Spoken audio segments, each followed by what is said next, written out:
ठाणे पूर्वेकडील कोपरी गावदेवी मंदिर परिसरातील 40 ते 50 वर्ष जुन्या शारदा भवन या तळअधिक 3 मजली इमारतीतील पहिल्या मजल्यावरील सदनिकेचं प्लास्टर कोसळून एक रहिवाशी जखमी झाल्याची घटना नुकतीच घडली होती। त्यानंतर या जर्जर इमारतीचं स्ट्रक्चरल ऑडिट करून इमारत धोकादायक असल्याचा अहवाल येऊनही अद्याप ठाणे महापालिकेनं निष्कासन कारवाई केली नाही। या इमारतीत मालकासह 22 कुटुंब जीव मुठीत धरून राहत असून या अतिधोकादायक इमारतीची तात्पुरती डागडुजी इमारत मालकानं सुरू केली आहे। त्यामुळे पावसाळ्यात इमारतीत दुर्घटना घडून जीवितहानी झाल्यास कोण जबाबदार असा प्रश्न उपस्थित होत आहे। ठाणे पूर्वेकडील कोपरीतील गावदेवी मंदिराच्या समोरच्या चिंचोळ्या गल्लीत शारदा भवन ही 40 ते 50 वर्ष जुनी तळअधिक 3 मजली इमारत आहे। शैलेश शर्मा, किशोर शर्मा आणि बंधूंच्या मालकीची असलेल्या या इमारतीत एकूण 22 सदनिका असून येथे मालकांसह अन्य रहिवाशी राहत आहेत। त्यातील तब्बल 10 ते 12 सदनिकांमध्ये प्लास्टरला आणि कॉलमला तडे गेले असून इमारतीचं पिलर देखील जर्जर बनले। काही दिवसांपूर्वीच इमारतीच्या पहिल्या मजल्यावरील रूम नंबर 3 या श्रीमती सरोजिनी मुर्तुडकर यांच्या सदनिकेतील छताचं प्लास्टर कोसळलं। यामध्ये अनिकेत मुर्तुडकर हा जखमी झाला होता। त्यावेळी घटनास्थळी ठाणे महानगरपालिकेच्या बांधकाम विभागाचे उपनगर अभियंता आणि उपअभियंता, अग्निशमन दलाचे जवान, इमर्जन्सी टेंडर, आपत्ती व्यवस्थापन कक्षाचे कर्मचारी तसंच कोपरी पोलीस ठाण्याचे पोलीस अधिकारी आणि कर्मचाऱ्यांनी भेट देऊन पाहणी केली। इमारतीच्या मालकांकडून इमारतीच्या दुरुस्तीबाबत अक्षम्य हेळसांड केली जात असल्याचा आरोप येथील सदनिकाधारकांनी केला होता। त्यावर इमारतीचं स्ट्रक्चरल ऑडिट करण्याचे निर्देश इमारत मालक आणि रहिवाशांना दिले होते। स्ट्रक्चरल ऑडिटच्या अहवालानंतर इमारतीबाबत निर्णय घेण्याचंही ठरलं होतं। स्ट्रक्चरल ऑडिटमध्ये सदरची इमारत C1 म्हणजेच अतिधोकादायक कॅटेगरीत असल्याचा निष्कर्ष काढण्यात आला। या अहवालानंतर इमारतीचं पाडकाम होणं अपेक्षित होतं, मात्र मालक शर्मा बंधू यांनी महापालिकेचे निर्देश डावलून इमारतीची डागडुजी सुरू केली आहे। वर्षोनुवर्ष इमारतीच्या देखभाल दुरुस्तीकडे ढुंकूनही न पाहणाऱ्या शर्मा बंधूंनी आता इमारतीची बाह्य दुरुस्ती करण्यास सुरुवात करून महापालिकेच्या डोळ्यात धूळफेक सुरू केल्याचा आरोप रहिवाशांनी केलाय।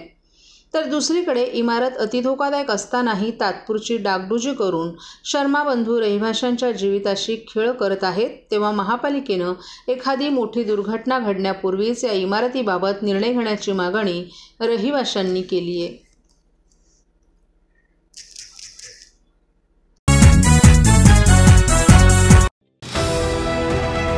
TJSB सौर शक्ती कर्ज, गो ग्रीन, करा वीज बिलावर बचत।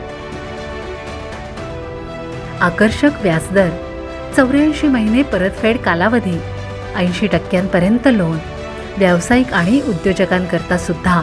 अधिक माहितीसाठी तुमच्या जवळच्या शाखेला भेट द्या किंवा संपर्क साधा 1800-223-466 आणि 1800-266-3466।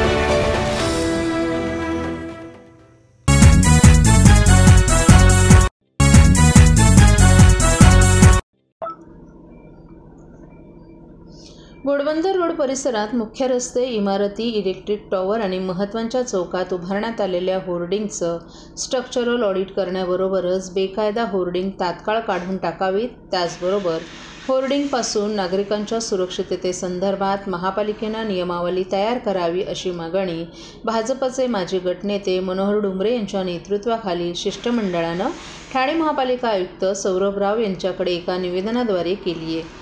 यावेळी भाजपचे माजी ज्येष्ठ नगरसेवक नारायण पवार, भरत चव्हाण आदीही उपस्थित होते।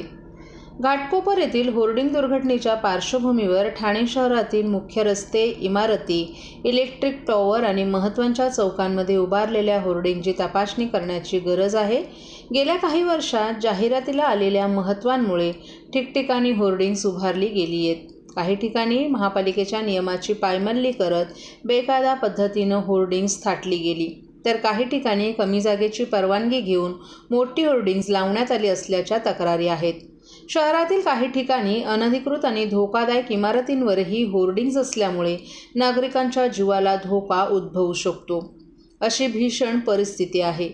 घोडबंदर रोडवर 2 इलेक्ट्रिक टॉवरला वेल्डिंग करून होर्डिंग्ज उभारण्यात आला आहे। याकडे आयुक्त राव यांचं निवेदनाद्वारे लक्ष वेधण्यात आले।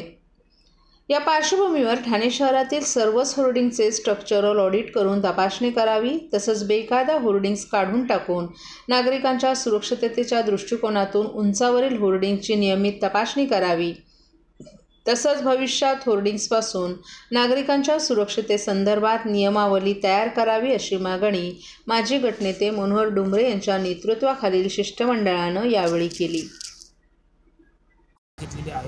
आपण निवेदन देखील दिलेलं आहे. काय नेमका विषय आहे आणि आयुक्तांनी काय असेल? आपण पाहिलंच असेल का घाटकोपरच्या होर्डिंगच्या दुर्घटनेनंतर सगळ्याच महाराष्ट्राच्या महानगरपालिका सतर्क झालेल्या आहेत. त्याचप्रमाणे ठाणे महानगरपालिकेमध्ये जी अनधिकृत होर्डिंग्ज आहेत त्याच्याबाबत आज आमचे ज्येष्ठ नगरसेवक नारायण पवार आणि मी दोघांनी निवेदन दिलेलं आहे.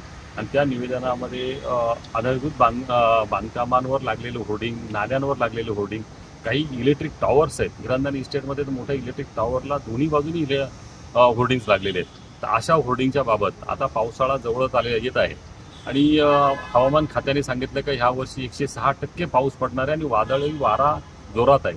आणि आज महाराष्ट्राच्या सर्व आपत्कालीन याची मुख्यमंत्री बैठक घेतलेली आहे आणि त्याच बैठकीच्या अनुषंगाने पावसाळ्यामध्ये होणाऱ्या दुर्घटना टाळाव्यात याच्यासाठी मुख्यमंत्री जर एवढे सतर्क आहेत तर आपल्या महानगरपालिकेने या होर्डिंगच्या बाबतीमध्ये थोडं गांभीर्याने घ्यायला पाहिजे. याच्यासाठी आज आयुक्तांना आम्ही दोघांनी निवेदन दिलेलं आहे आणि आयुक्तांनी तो विषय गंभीररित्या आम्ही हाताळणार आहोत आणि जे काही त्या होर्डिंगच्या बाबत अनियमितता असेल किंवा अनुचित असेल किंवा एखादी साईज छोटी असेल आणि ती मोठी प्रमाणात बांधलेली असेल तर अशा सगळ्या होर्डिंगचे ते स्ट्रक्चरल ऑडिट करून ते आमच्या समोर लवकर त्याचा निर्णय घेणार आहोत. सर एकंदरीत समोर येत नाही दुर्घटना हां, म्हणून आता जूनचा महिना आहे, म्हणजे मेचा शेवटचा आठवडा आहे आणि जून लागणारच आहे. वादळ कधी पण होईल.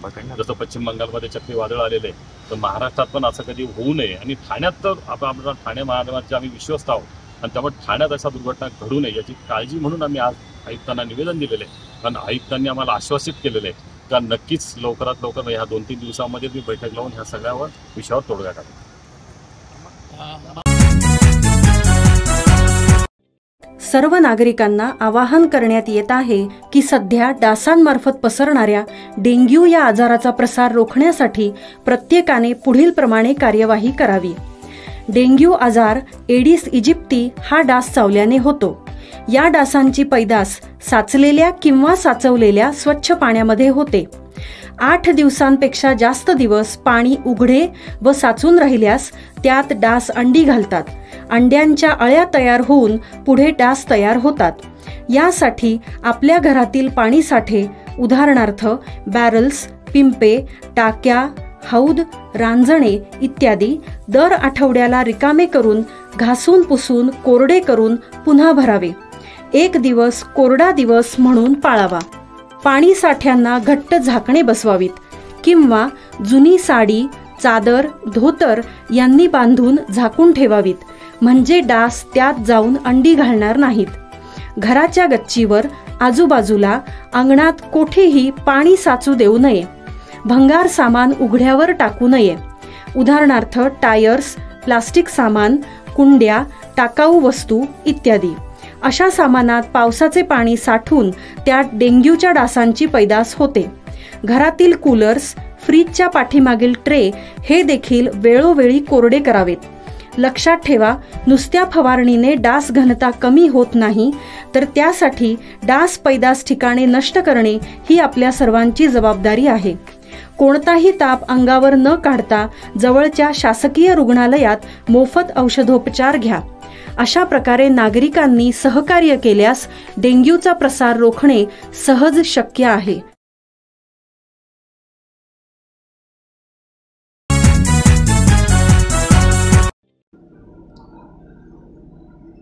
राष्ट्रीय शैक्षणिक धोरणानुसार SCERTनं राज्याच्या शालेय अभ्यासक्रमात मनुस्मृतीमधील काही श्लोकांचा समावेश करण्याचा प्रस्ताव मांडलाय. त्यावर आक्षेप आणि सूचनाही मागवण्यात आल्यात.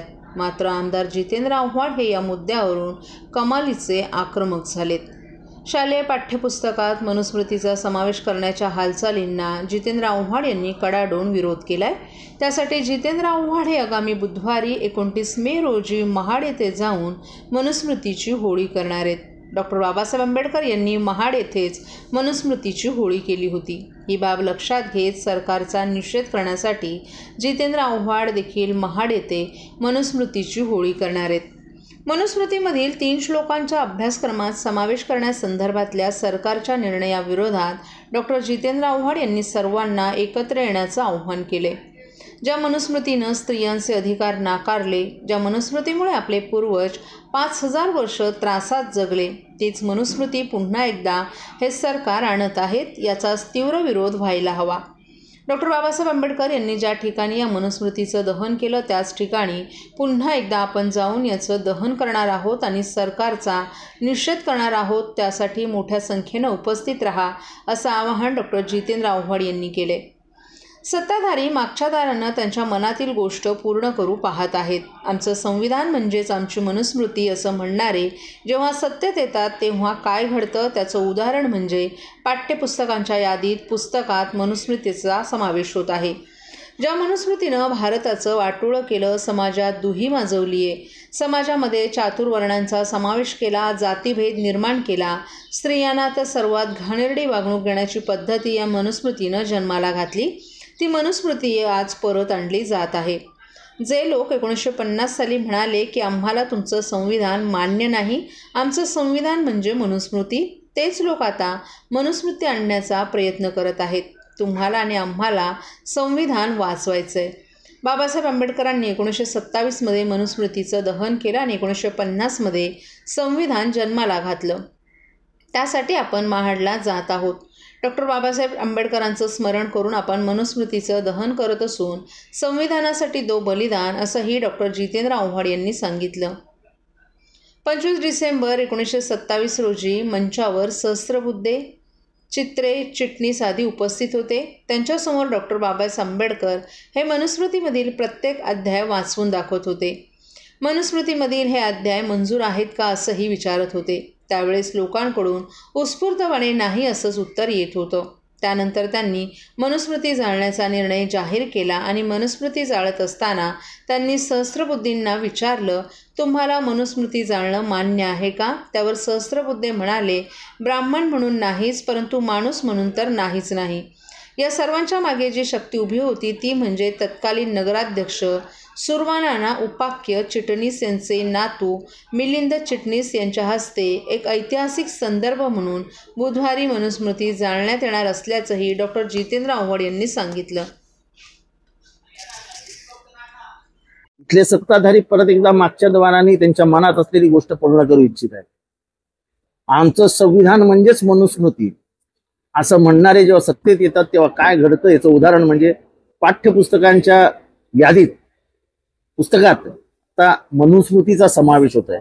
ज्या मनुस्मृतीने ह्या भारताचं वाटोळं केलं, समाजामध्ये दुही माजवली, समाजामध्ये चातुर्वर्ण्याचा निर्माण केला, जातीभेद निर्माण झाला, स्त्रियांना तर सर्वात घाणेरडी वागणूक देण्याची पद्धती या मनुस्मृतीने जन्माला घातली। ती मनुस्मृती परत आणली जाते। जे लोक 1950 साली म्हणाले की आम्हाला तुमचं संविधान मान्य नाही, आमचं संविधान म्हणजे मनुस्मृती, तीच लोक आता परत एकदा मनुस्मृती आणण्याचा प्रयत्न करत आहेत आणि तुम्हाला आणि मला संविधान वाचवायचं आहे। बाबासाहेब आंबेडकरांनी 1927 मध्ये मनुस्मृती दहन केलं आणि 1950 मध्ये संविधान जन्माला घातलं। आज मनुस्मृती येते, बहुजनांनो जागे व्हा, नाही तर 5000 वर्ष तुमच्या वाडवडिलांना जे भोगावं लागलं ते तुम्हाला आणि मला भोगावं लागेल। त्यासाठी आपण महाडला जातोय। डॉक्टर बाबासाहेब आंबेडकरांचं स्मरण करून आपण मनुस्मृतीचं दहन करतोय। संविधानासाठी देऊ बलिदान।